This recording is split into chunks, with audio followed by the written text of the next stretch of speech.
I would like to welcome you all to our second event for Global Entrepreneurship Week, really celebrating you if you are a startup or even someone with an idea.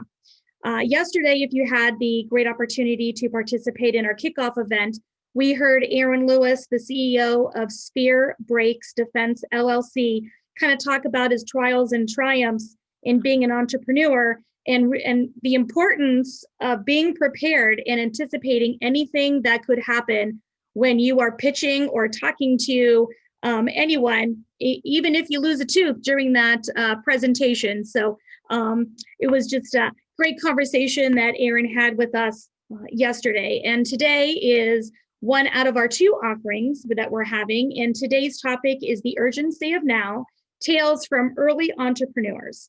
And our panelists include EJ Fike from UFC Jim Erie, Sarah Hanks from Leverage 4 Data, Hunter Klobuchar from Fish Gods, and Ty Minna of Abomination Athletics.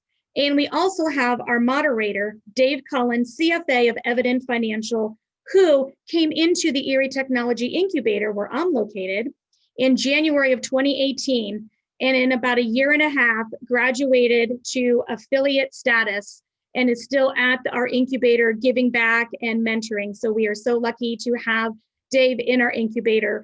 And from here, I am going to take it over to Dave, but I do have a couple housekeeping items. We are recording this session so that we can offer it on YouTube if you would like to watch it again or pass it along to friends and family. Also, if you have any questions, please post them in the Q&A. That's where we will be looking at questions. We are going to hold questions until the end. We are also going to be giving away $50 Like My Tie gift card, as well as 1 hour of business consulting with Paramount Pursuits. And that will be drawn at the end for all who are participating. And if you are participating in all 5 of our panel discussions this week, you have the chance to be the grand prize winner, which is 3 months of free rent at the Erie Technology Incubator. You also will have different consulting services with Paramount, with accountants, with attorneys, as well as with Ben Franklin Partnerships. So a great package, as well as a gift basket from Gone Local. So without further ado, I am going to turn it over to Dave Cullen to begin our panel. And thank you so much, everyone who was on the call attending. Dave. Thank you, Kathy. Welcome to all, and happy third day of Global Entrepreneurial Week. As Kathy mentioned, my name is Dave Cullen. I'm founder of Evident Financial. I'm thrilled to be your moderator today. As Kathy mentioned, today's topic is the urgency of now, tales from early entrepreneurs. And helping us unpack today's topic, excuse me, are 4 esteemed and passionate entrepreneurs anxious to share their stories with us. After a brief introduction, I'll be asking each of our panelists 4 questions. And they're going to be talking to us, answering these questions basically around their individual journeys of entrepreneurship. So let's meet our panel, but before, I have a question for our audience. How can you tell if someone is an entrepreneur? Don't worry, they'll tell you. So with that, EJ Fike, founder of UFC Jim Erie. EJ, please tell our audience a bit about yourself. Thank you, Dave. I really appreciate it. Thank you to everybody in attendance and my fellow panelists as well. Really appreciate this opportunity. My name is EJ Fike. I am the owner-operator of UFC Jim Erie, located, you guessed it, here in Erie, PA. We are currently in the opening stages of our business, but what we are is a brand extension of the Ultimate Fighting Championship, the world-renowned mixed martial arts company. And what we do is we look to offer an alternative to your traditional workout regimen. So we do that by providing folks with combat and mixed martial arts inspired workouts. So that means you can come in, do some kickboxing cardio on a Tuesday, and maybe roll around on the mat with a UFC trained Brazilian Jiu-Jitsu instructor on Wednesday. So what we're doing is we're filling a gap here in our local market.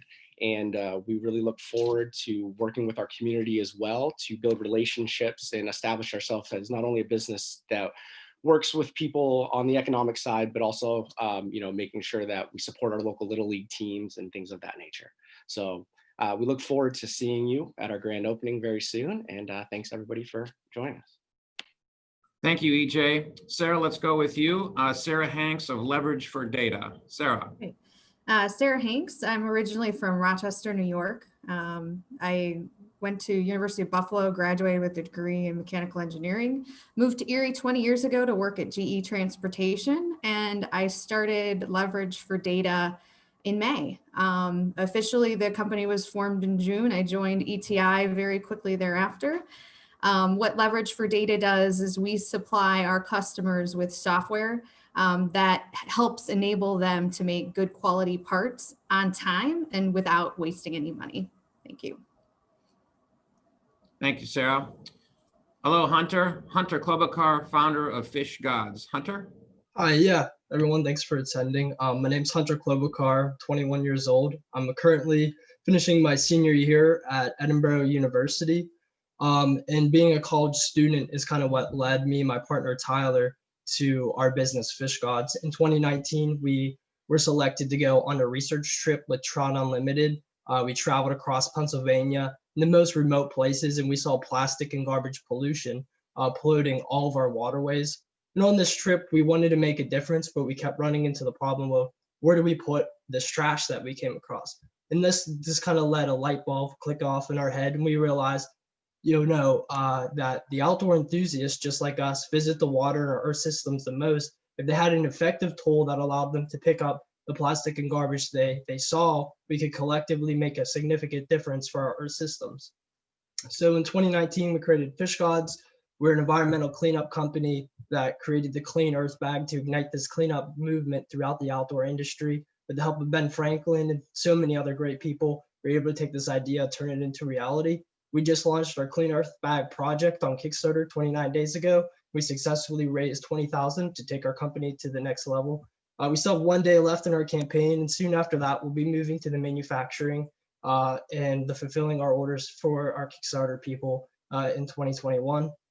So that's a little bit about who we are and moving forward. We are just partnering with a bunch of great companies to clean up our earth systems and make a difference here soon for all of our communities and our waterways. Thank you, Hunter. And for my next door neighbor here at ETI, Ty Mina, founder, Abomination Athletics. Ty? Hey everyone, my name's Ty Mina. I'm the owner and founder of Abomination Athletics. I am a current Gannon student here, and I also am a client of the ETI and SBDC. So I've had a great opportunity to work with them to help build my business.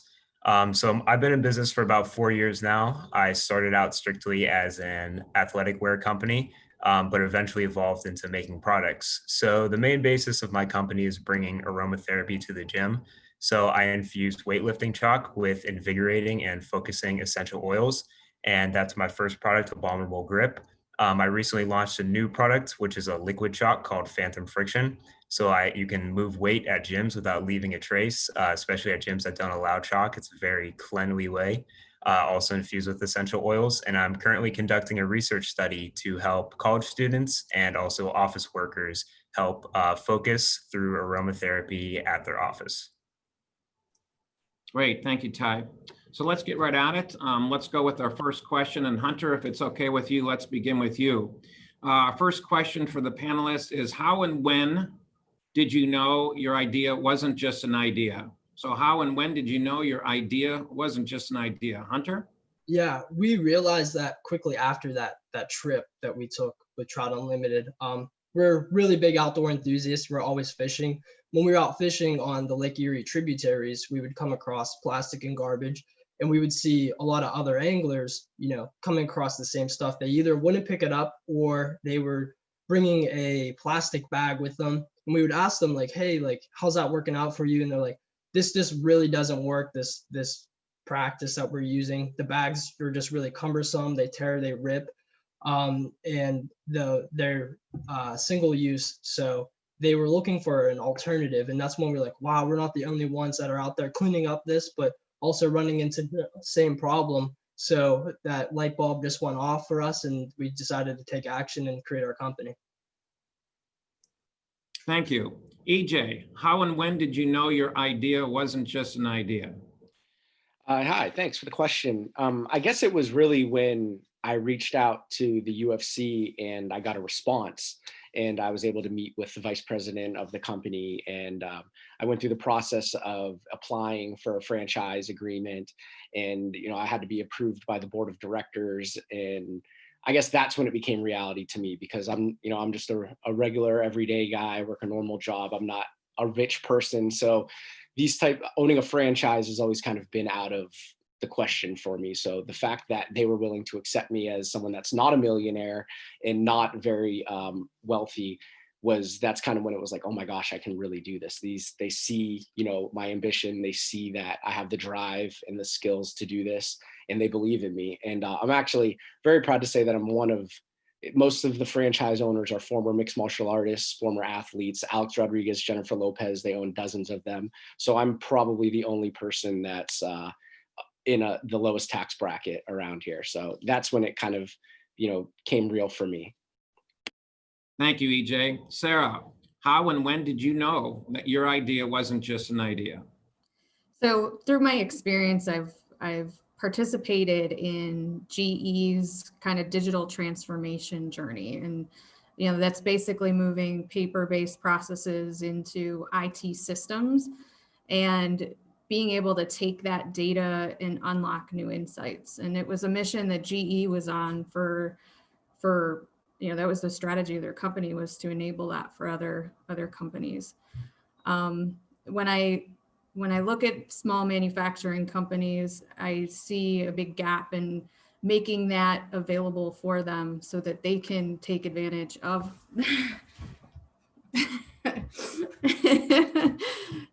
motion sensor lights, apologize. So that they can take advantage of being able to transform their operations into that digital space. And I think for this specific idea, it was really the onset of COVID that made me realize that as companies are moving their parts and reshoring them, there's going to be a big stress on the system, and that a solution to help them in their conversations with their customers is something that they would need. So. Great, thank you, Sarah. To our audience, Sarah, Ty, myself, we're sitting here at ATI, and we do have motion detector lights. So if you see us waving around, we're going to try to turn our lights back on. How and when did you know your idea wasn't just an idea, Ty? So when I first started my company, I had attended Edinburgh University, and they had a very strong gym community there. So it really helped out when I made my first prototype of a Abominable grip, which I actually have right here. This is the first jar of Abominable grip chalk that I've ever made. When I walked around the Edinburgh gym and I saw weightlifters that I thought could benefit from my product, I walked up to them and I said, hey, would you be willing to try out this product, and could you give me some feedback on it? And everyone that came back to me was like, this stuff is amazing. Like, what is in here? And then just getting feedback and trying to say, well, if there's anything you could change with it, what would you change? So basically just throughout the process of creating that final product and then really launching it on my website and seeing the sales do well, and then really hitting Amazon and seeing people all throughout the country start purchasing my product was really when I knew that I had a good idea here. Ty, thank you. Let's move on to the next question. And it's related to the first question. What made you decide to become an entrepreneur? So what made you decide to become an entrepreneur? Ty, if I could go right back to you, please. Sure. So it was really not on purpose for me to become an entrepreneur. When I first created Abomination Athletics, I wanted to make t-shirts for myself with a cool logo on it that fit me well. And then after wearing it to the gym, people would come up to me and say, oh, it's a cool shirt. Like, where can I get that shirt? I said, well, I mean, I make them myself, but I can do made to orders. So eventually just through the process of doing all these made to orders and scaling slowly, just reinvesting the money that I created back into my company, and eventually just being able to make a stock, like have back stock of my clothing, and then also establishing my website. It just kind of naturally grew into something that I had never really planned on. And then getting to the point of adding new products and incorporating the essential oils, because that's something I'm very passionate about. Just had this just organic growth that people really followed behind. Thank you. Sarah, what made you decide to become an entrepreneur? You've been in the corporate world for a good number of years. Long So time. Yeah, I think in 2017, there was an organization change and it resulted, and then my manager at the time moved on to a new position. And that afforded me this opportunity to think and craft my own organization, set my own objectives. And I think it was then that the entrepreneurial seed was planted. And then this past April, I experienced another organization change. It's one of the unfortunate products of working in corporate America is sometimes decisions need to be made that are outside of your control. And at that point, I realized that I need to create something, and I need to step out and go for it. takes a lot of guts, doesn't it? And time. So, EJ, what made you decide to become an entrepreneur? Yeah, for me, it was, so what I've been doing the last couple of years is I work in campaigns. I manage a couple congressional campaigns, and I've had to start those up from scratch. So not a lot of people realize it, but campaigns are essentially businesses. And, you know, for the last couple of years, I've been working towards creating other people businesses in terms of their campaigns. So I thought, you know, I just ended, yesterday was my last day of the campaign of 2020. So this is my first day of freedom where I can do what I want. And I made the decision that I was going to take this time to do something for me and to work on a product for myself. You know, I've been working really hard for other people, putting 100 hours in a week for them. And I just thought, wow, if I put that effort into myself in my business, what can I do? So that's really what it was. I wanted to take control of my own destiny. I wanted to make the decisions. And if it failed, I wanted to know it was because of me and not because of somebody else. And if it succeeded, I also wanted to be able to kind of pat myself on the back and say, yeah, you could do it. And you did do it. So that's really what it was. I wanted to become the master of my own destiny. And I wanted that quality of life that can make my family comfortable and happy and allow me to do things in the community that I can't do right now at the position that I'm living socially, economically. So that was really my biggest motivation, and will continue to be moving forward. Wow. Well, happy Freedom Day. Excited for you. Hunter, what made you to decide to become an entrepreneur? Yeah, I think it was really a combination of two things. One, I have always wanted to have a career that helped people or helped the earth in some way. And two, my freshman year of college, my partner and I, we created the Fly Fishing Club at Edinburgh University. And within that first year, we just saw, you know, a lot of success with that. And we kind of ran it like a business. We were always reaching out to companies, going on trips, really getting the community involved with some of our events. And we saw, you know, just through creating that we kind of have the skill set and the desire to actually not create a club, but create a business that, you know, has an impact on our earth and, you know, creates cleaner ecosystems for the community itself. So that was our biggest motivation. Thank you. Kathy, let me ask you, do we have any questions that have come in after our first two questions that we'd like to introduce now, or should I move on to question number 4? You can totally move on. We have not received any questions yet, but great discussion so far. Yes, and what's nice here, we're looking at 12:18, and we're going to have plenty of time at the end for Q&A and some more color around these questions. So thank you. So let's move on to question number 4. And this is, I think this is important to all of us. And the question is, how has the COVID pandemic impacted you and your business? Hunter, if it's okay, let's begin with you. Hunter? Yeah, so it actually helped us out in a way. So as you heard, we are very early stage of our company. We just launched on Kickstarter. So prior to that, May to now has been building that Kickstarter campaign. And it kind of bought us some time because I was, wasn't working because of COVID, and my partner Tyler just started his full-time job but had some time off. So it gave us this nice window of 2 months to really get together and create the Clean Earth Bag campaign and kind of organize our company to take it to where we are today. Thank you.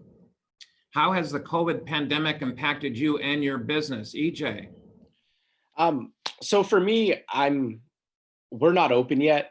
So it's actually, it's terrible to say. It's kind of been a somewhat blessing in terms of what I need to do to prepare to open, because I've been able to see what other businesses and other gym models have done. And the UFC has been very, very good in terms of developing a safety protocols and health standards.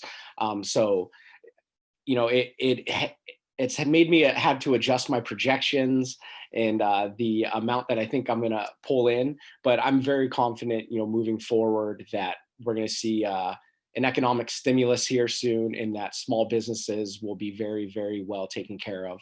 And I'm not banking on that, but it's you know, it's back there in the back of my mind. So I know that if, you know, as long as we put ourselves in the position to ensure that we're providing a health and safe space for everybody, COVID will be just one more hurdle that we have to overcome in the world of entrepreneurship. Thank you, EJ. And I think what you're going to hear throughout this session today is what EJ just shared with us is, despite some pretty trying circumstances, being an entrepreneur with all the ups and downs and moving forward, you remain an optimist. And as you said, EJ, it's hard to say this, but in your case, it's been a blessing. Thank you for sharing that. So how has the COVID pandemic impacted you and your business, Ty? So initially it was a hard shock. I had to make some adjustments, especially because my business relies on local gyms to supply my chalk to.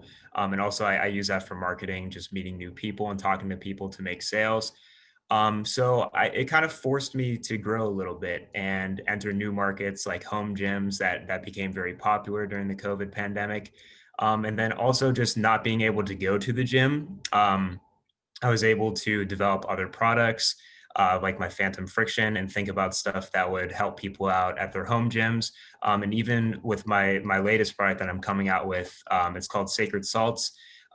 It is a alternative to smelling salts. It's purely essential oil, and that should help with people focus. And I'm hoping that really enters like the mental health sector, that people who really suffered from the pandemic mentally, this will give them something to kind of boost their spirits via aromatherapy, something healthy. So I guess to answer your question, the COVID pandemic really forced me to enter new channels. So it was that initial hit was tough, but we made it through it. You're finding your way, adapting. Thank you. How has the COVID pandemic affected you and your business, Sarah? Well, I think it really started because of COVID. And so, you know, if I rewind the clock back to April, and there was some cost pressures, and my job responsibilities changed significantly. And then being at home and not commuting for work, I was afforded some time. I made an investment in myself and my self-confidence. And that was enough to give me the push to start actually getting some momentum and moving forward with these crazy thoughts that I had been marinating over for several years. Thank you. I'd like each of the panelists to really take your time with this next question, because I think for the audience, early startups, and even those that are well on their way, and we're all, I believe our businesses are based in Erie here. So I'm going to ask a two-part question. And again, please take your time with this. So, and EJ, we're going to start with you. So the first part A of the question is, what's good about Erie from the startup perspective? And the second part of that question is, from your own personal experience, what do you think can be improved? EJ? That's a great question. So I think there's so much about Erie to be excited about in terms of a startup. One, the fact that I always like to say, you know, people make a lot of complaints about Erie, what we don't have, you know, what we're lacking. And I always look at that as that's the space for us to come in and fill those voids. People are asking and they're demanding for all these needs and products. And that's, you know, an opportunity for entrepreneurs to come in and provide that. I really think that over the last couple of years, we've had a lot of economic revival and support in our local community area. And I think moving forward, me personally, it's my goal that my gym is going to open in the city of Erie, because I want to be part of that economic renaissance. I want to, you know, say that when it came down to it, I was part of the person, you know, I brought my business into the city. I hired my employees, you know, from the city. So I think that Erie has a lot to offer in terms of the opportunities down the road if you're willing to work for it. In terms of what could it do to make it better, I think that, communication, getting the message out there. Not a lot of I'm lucky enough that I kind of swim in these circles with folks where I learn about these opportunities like business accelerators and things like that. But kind of your normal, average, everyday person, they're not really caught up with this. So maybe expanding that message in a different way, meeting them where they are as opposed to expecting them to come where we are, that might bring in a lot more entrepreneurs. And also I think local funding, for me, I don't know about everybody else, hardest thing about this is finding the revenue, finding the capital. It would be great if there was, a magic pot of money for entrepreneurs to come in the city and maybe help with startup costs. So those are, I guess, two of mine. I hope that answered those questions. It sure did. Thank you, EJ. So what's good about Erie from a startup perspective, from your own personal experience, what can be improved? Hunter? Yeah, so from my perspective, Erie just has so much opportunity, which is amazing. And especially if you're a college student, the network that's there and the resources that are available to you as an entrepreneur are just unlimited.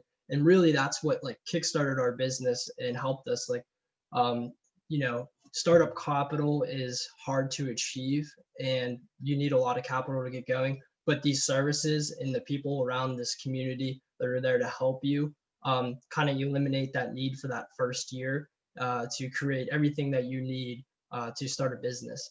I think, what's lacking is the communication. We kind of had to do some digging on our own to kind of find these resources. And if it was a little bit more, publicized, like, hey, the Beehive Network is there for you, or Ben Franklin Technology Partners, and here's how to get involved. It would have been a little bit easier of a process, but it's just so great to know that these resources are there for you, and it can really jumpstart your idea and make it into a company.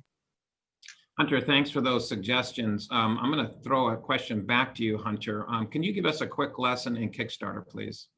Yeah, so Kickstarter is a crowdfunding platform.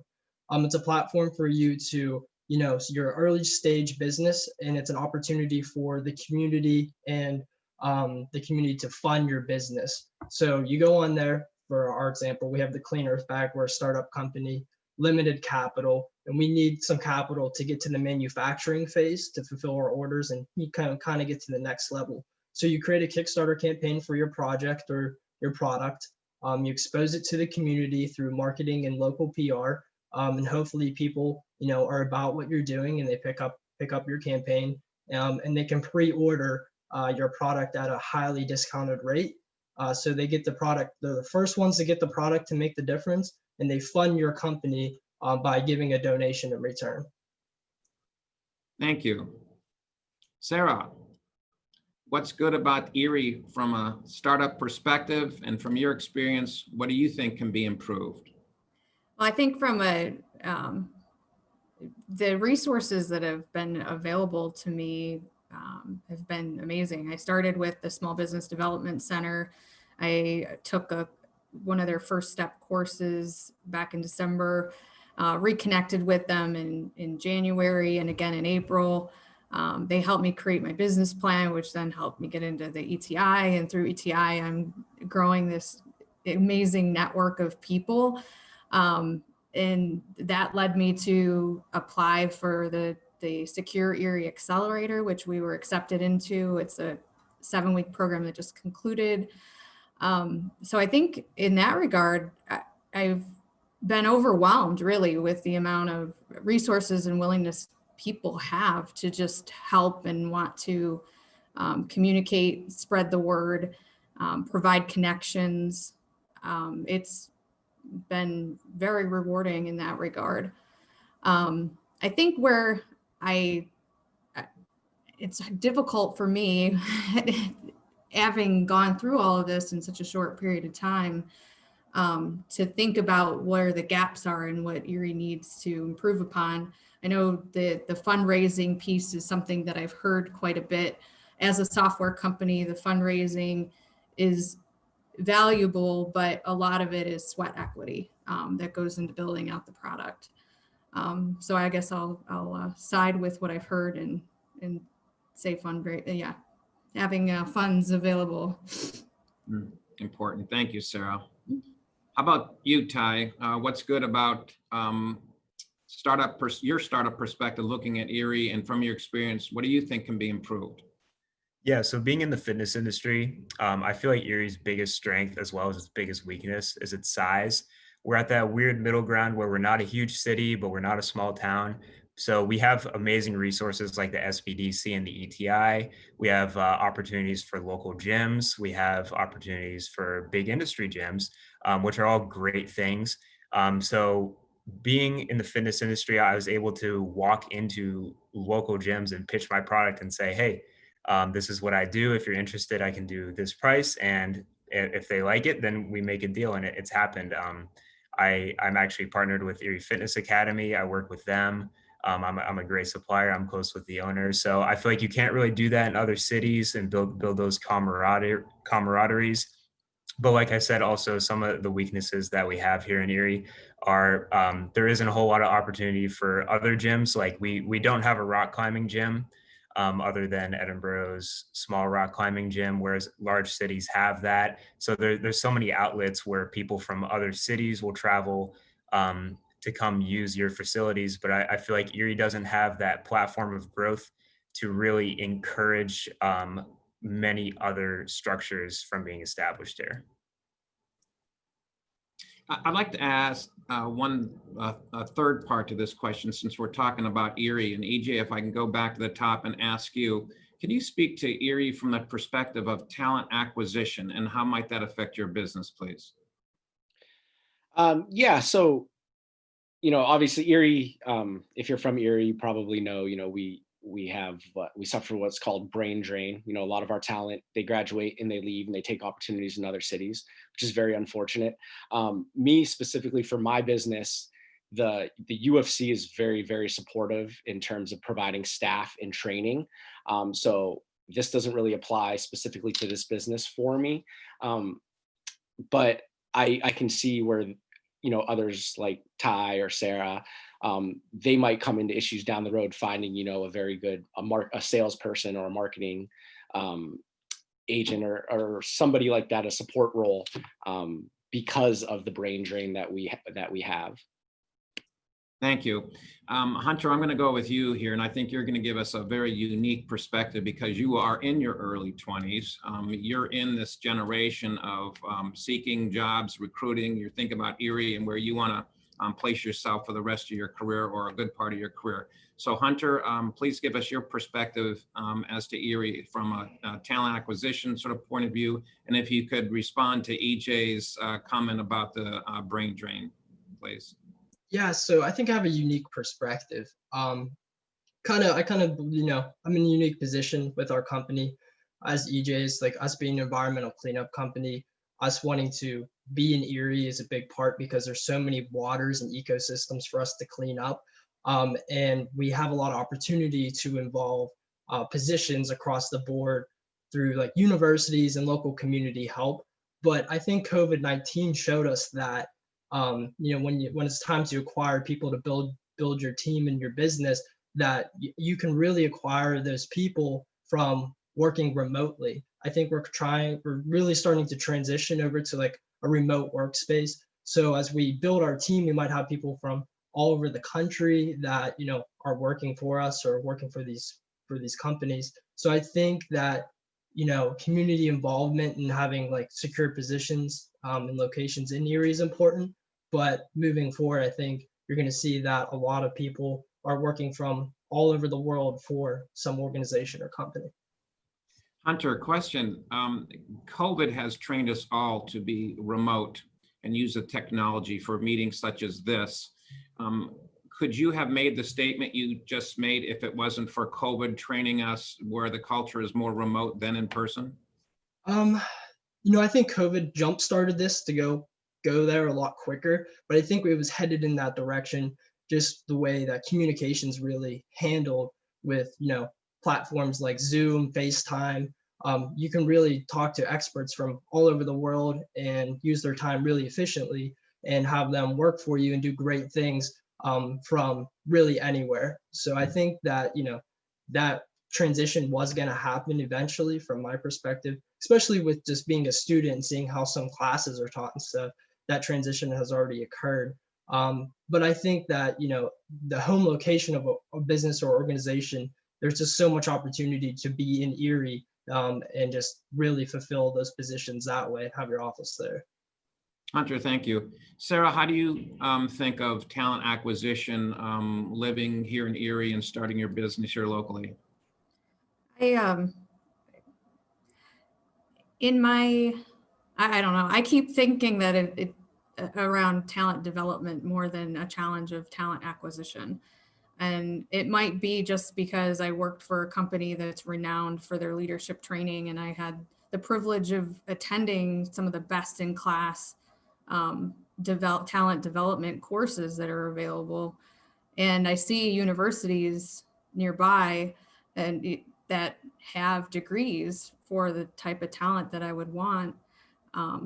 So I think the challenge for me is really opening my eyes to the fact that talent acquisition would be a problem, because I just see with the access to universities that there's opportunity to grow into the company from that, like an internship type pipeline.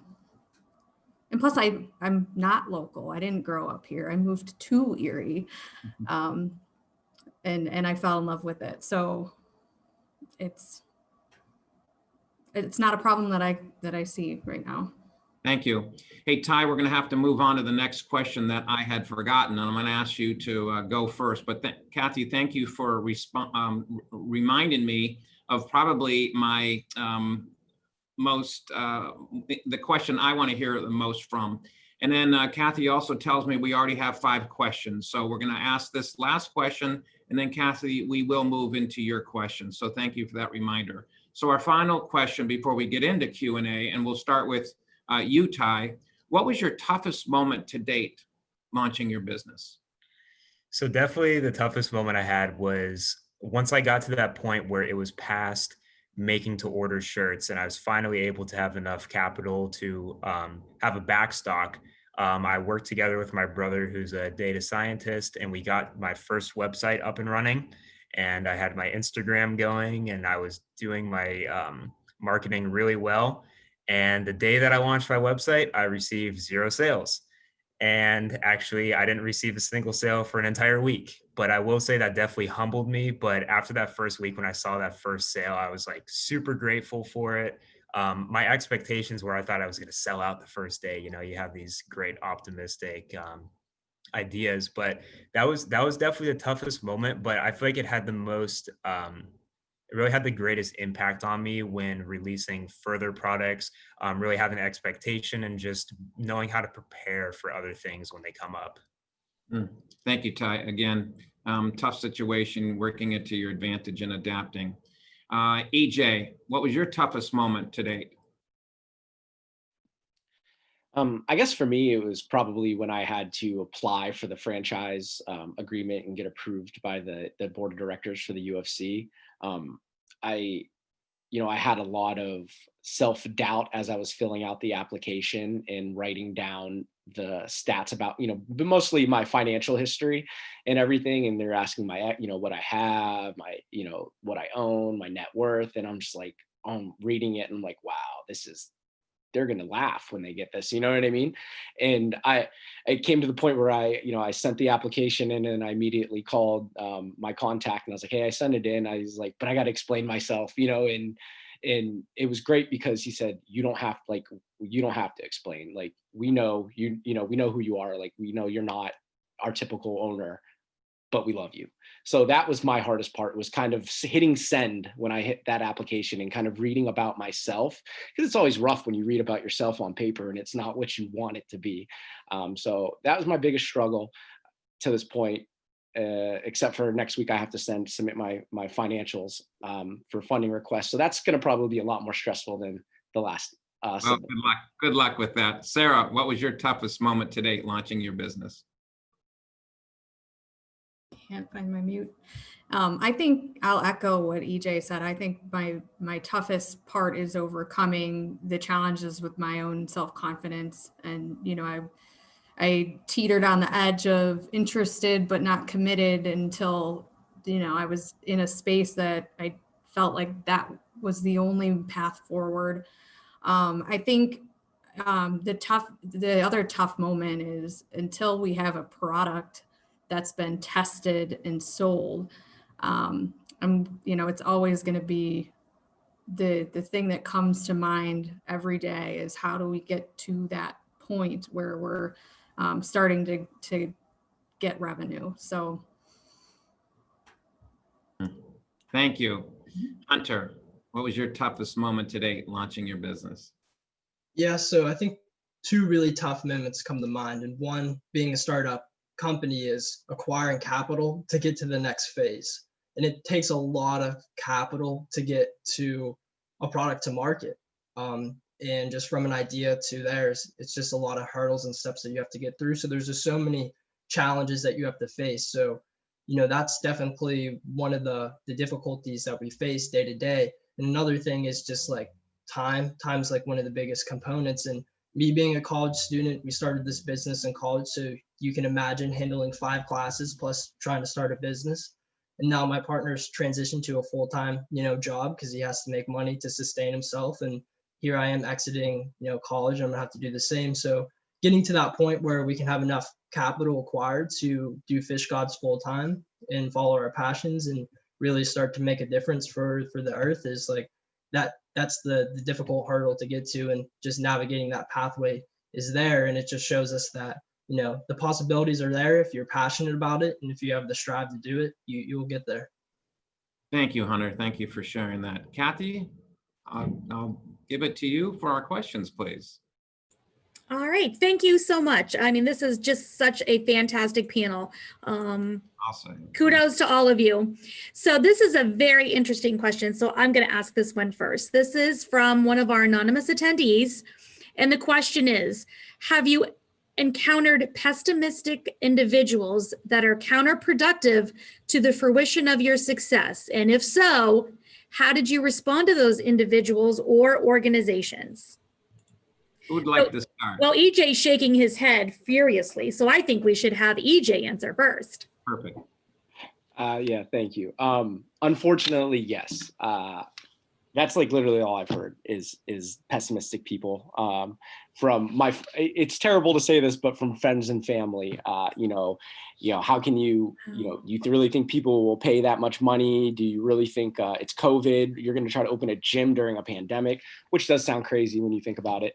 You know, so I've unfortunately, you know, I have my supporters, but then I have a lot of people who just, it's hard for people to see past, I guess, what's in front of them and to see, you know, down in the future. And for me, I'm really good at envisioning the future and what it'll look like if I do certain things. So for me, it motivates me for them to say, no, you can't do that, or that's not a good idea, because then I can't wait, in 18 months when I can come back and be like, hey, this is the next thing I'm doing, and then see what their response is. You know what I mean? So that's kind of how I handle it up to this point. It is a little, sometimes when a certain person tells you something that you're like, oh, wow, like I thought you might be a lot more supportive. It's a little, it hurts your feelings a little bit, but if that's going to stop you from doing a business, hurting your feelings, you might as well just quit right now, because there's a lot of hurt feelings in this type of game. Sarah, how about you? You're on mute. Yeah. Surprisingly, I've received a lot of support. I have not encountered very many instances where I was met with pessimism or negativity. That's because you're in the ETI bubble. That's right. I'm in the ETI bubble. If I have put my mind to something and I'm determined to go get it, I get it. And that's the way I see it. Hunter, question to you. Yeah, I think, like EJ said, you're going to encounter these people. There's no way around it, but those people are what push you forward. You just want to just prove them wrong, get up, keep going and say, like, I have this idea and it could create a great impact for the community or whatever it might be. And, I'll show you. So it's good to encounter those people, I think, along your journey. And there's no doubt that you will. But you just have to look at the people that are around you that support you and those little messages and from comments from people that say, wow, you know what, I actually really do like your idea.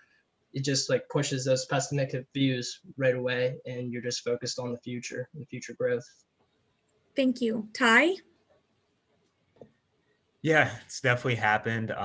Not so much in person, but I have a pretty good online presence. So I've seen it online quite a bit of times. But you really just have to put those blinders on, because when you know something, like when you truly believe in something and you have science to back up your product, it's something that you just have to ignore and really push you to prove those people wrong. Like when I first got online, I ran a handful of ads, and my essential oils are backed up scientifically to increase focus and invigoration. And just like seeing some of the comments section of just like, oh, this is snake oil, like there's no way this works, like why would you put oil in a chalk, even though essential oils are evaporative, so it's not like a real oil, like it's stickier. So just seeing things that just made absolutely no sense, like in my mind I knew it just was not true.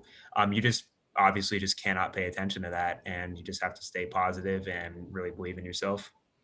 All right, thank you. So we actually have from a couple of different people posed a question. First off, this is from Jordan Fuller. Ty, I have used your chalk and love it. Congrats on a great product. Can you walk us through how you landed your first clients? Yeah, I really appreciate that. I'm glad you like it and you use it. It means a lot. So pretty much my first clients were just having people at the Edinburgh gym really test it out. I was actually giving out free product at first, just so people could use it and say like, hey, this is better than regular chalk. It's way more beneficial, and just in every aspect, it can improve my workout. Um, so once I kind of hit that, once I hit that grassroots approach, I got the first batch up on my website, really promoted it through Instagram, and just had some testimonials from people that were able to try it, and just land some small scale, small time customers. And then that eventually scaled up with the rebrand. I got a new logo, I got new packaging, changed the recipe a handful of times, and just kind of went up from there. Thank you. And this is kind of a follow-up for Ty as well as for everyone. Can you go into the process of getting your products ready to present to potential resellers, retail locations, if you're at that point, everyone? And did you contact, in Ty's case, the gyms and locations prior to visiting? Did you just cold call, walk in? And how would you recommend getting started? Yeah, so it takes a lot of trial and error. Obviously, the first time you make a product, like specifically in my instance, when you have a recipe and a process, the first time you do it, chances are it's not going to be right. And the second time, like even up to, I've done it almost a dozen times. And once you finally think you have it, you really need to get the majority of the people that try it to say like, oh, this is original. That's a really big thing, like having an original product. Yeah, say this is original, this is great. So once you really get that product, I would probably say the next thing is packaging. Have someone professional look at it, make sure it really embodies what's inside of the product on the outside. So get that done, and then once you do that, when I pitched my first product, I didn't go in asking for anything. I said, hey, this is me. I do this.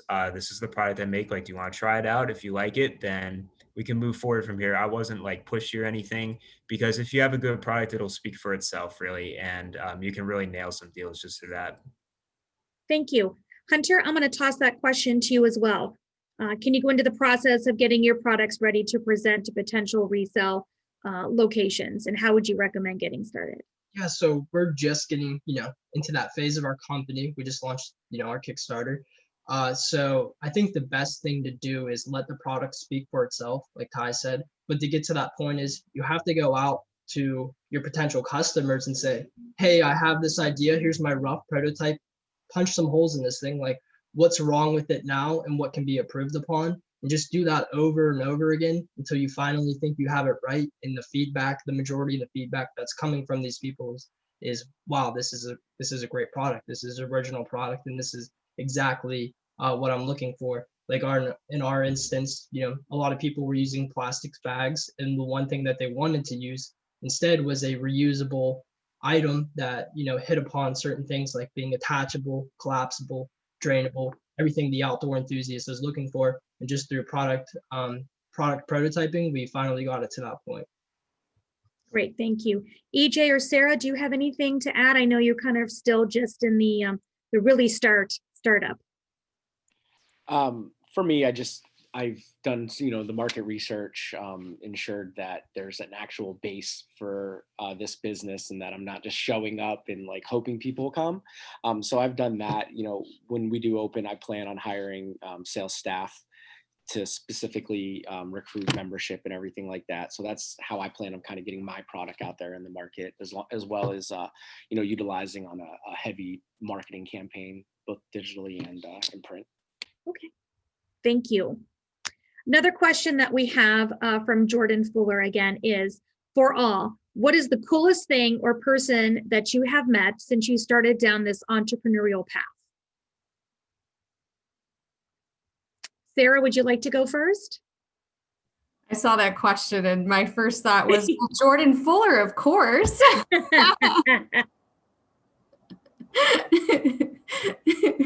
He is pretty cool. I think I would actually probably bundle almost all of it in as being the coolest thing. I mean, I'm in an incubator. I've been in an accelerator. Like I'm talking to customers. I think it's just the whole thing. It's cool. Great. Hunter, how about for you? I would just have to agree to that statement. Like just bundle it all together, and it's the coolest thing that I think I could ever do in my life. Just the amount of people, companies that we've talked to. It's just incredible. And I never thought, my network would be so large, and it's just because I took a chance on a dream and we're trying to turn it into reality. EJ? Yeah, for me, I mean, things like this, getting to participate, on panels and people asking me what my opinion is, like that's pretty cool for me. I guess also knowing that Dana White, who's the CEO and the founder of the UFC, knows who I am and thinks I'm a cool guy. Like that's pretty cool for me, especially because I work in the political world and I get to meet some pretty high level people in that, but I don't get to meet like pop culture people a lot. So like that, it's pretty exciting to know that someone like that knows who I am. Ty? Yeah, that's definitely a tough question because I talk to cool people all day here at the ETI, small business owners, Kathy, Brad, all you guys, really awesome people. But really, like, since my company's in the fitness industry, going to the Arnold Classic and meeting some of those big influencers, like Larry Wheels, I don't know if any of you guys are familiar with him. This guy on Instagram, Juji Mufu, he's a real jacked, like acrobat guy. And just when I talked to them and mentioned like my product, like they knew what it was. They didn't know me personally, but that was really cool. But I'd probably say specifically, I took a business trip out in Colorado and I walked into this one gym. It was a real like whimsical sort of CrossFit and rock climbing gym. And they had like nitro brew coffee on tap, just real exotic stuff. And I knew immediately like my product would be a great fit with them. And it ended up working out. I got a little partnership with them. So that's like, yeah, you just meet some cool people along the way. It's all the time. Okay, and then because we have 7 minutes, and I know we want to leave a couple minutes kind of for a wrap up with Dave, I'm going to kind of combine two questions that we received. One was from Brad Gleason and one was from Jake Marsh. So basically, in the form of giving advice to everyone that is participating today, anything that you can give to those thinking of startups, have an idea, or in any type of phase, what advice would you give, and maybe base it on something that may have happened to you positively or negative as you are going through this process? And we'll start with EJ. I guess for me, depending on what stage you are with your business, just reaching out to the local resources, like everyone had mentioned. There's nothing more motivating than telling somebody your idea who actually, is in this space and they give you great feedback. We were talking about earlier overcoming, the people the doubters and everything. I think tapping into the local network of business owners who've done this, they know the hurdles that are involved. I think talking to them can be very helpful. And then also for me, I applied for Bridgeway Capital's minority accelerator program, which I got into. And that really kind of I was like, all right, this is it. Well, I'm doing this now. There's no backing out because these people picked me and I can't, let them down. So tapping into the local resources, the network is, I think, huge. Great. Thank you. Hunter? Yeah, just tap into those local resources and networks. These are the people that will help guide you through this process to get to where you are. And there's just their expertise is just unmatched, and there's just so many opportunities, so many of those individuals in this area for you to connect with, and that's what got me to where I'm at today. So just really look into that and utilize those resources like the incubators, tech accelerators, Beehive Network, the colleges and universities. There's just so much out there for you to use. Thank you very much, Hunter. And I'm just going to plug something shamelessly before we have Ty and Sarah answer this question. Tomorrow night, our panel discussion is actually the Erie entrepreneurial ecosystem, where we have a lot of the resources that are available to you. So I highly encourage everybody who is attending today to make sure that you sign up for that panel discussion, and that is tomorrow at 5. It's a great discussion panel with all of the beehives and everything that Hunter and EJ so far have mentioned. So Sarah, the question is to you, please. I think if this advice is for those that are contemplating, I would recommend that you lean into fear. And oh my. I need a timer that tells me when. My mentor, Heather Monahan, she has a saying, it's fear is a green light and it means go and go faster. If you have fear, you care. And if you didn't care, you would have no feelings. So if you're afraid to start, you just need to start and believe in yourself and ask for help, and things will happen. Throw it out to the universe that this is what you want to do, and it pays it back. Ty? Yeah, I guess piggybacking off of if you're contemplating on starting, it's really just pick something that, pick something you're passionate about, pick something that you have a good bit of knowledge about, pick something that you want to do. Because if it takes off, this could get you out of your 9 to 5. You could eventually do this full time and do something that you love and make money to support yourself doing it. Really, I guess it's just do it, do the research, get all the materials you need to start it up. You don't really need a whole lot of money to start up a business. Like I started my business really with $20 to print my first t-shirt. I looked up how to screen print. I didn't even buy a machine or anything. I literally used a flat iron, and I used a wooden frame with a screen on it, and did my whole process and put weights on it to hold it down. You can really start with nothing. So if you're interested in doing it, don't be scared, just go for it. Thank you. So that is all of our questions that we have had. I'm going to turn it back over to Dave Cullen to wrap up.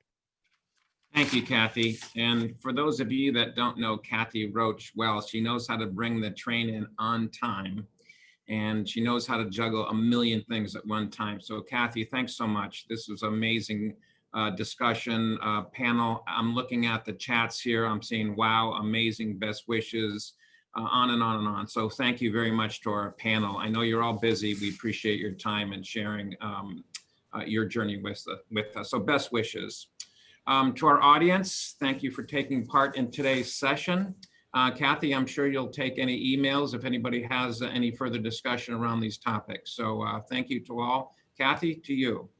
Thank you so much. And again, I hope everyone can participate in our 5 o'clock panel discussion today, where today this afternoon, we were learning about from the startup entrepreneurs. And tonight at 5, Jordan Fuller is going to be hosting a conversation with seasoned entrepreneurs where, they're more in the revenue stage aspect of it. And then tomorrow at noon, our panel discussion is going to be talking to entrepreneurs in a recovering city and how all of that ecosystem works together to really bring a city back to where it needs to be. And then closing it out, as I had mentioned, at 5 o'clock tomorrow with the Erie entrepreneurial ecosystem and what is available to all of you out there who are thinking of starting a business or struggling or just don't know where to go, talking about everything that is available to you and available for free, which is absolutely fantastic. So again, on behalf of all of our panelists, it was an awesome discussion.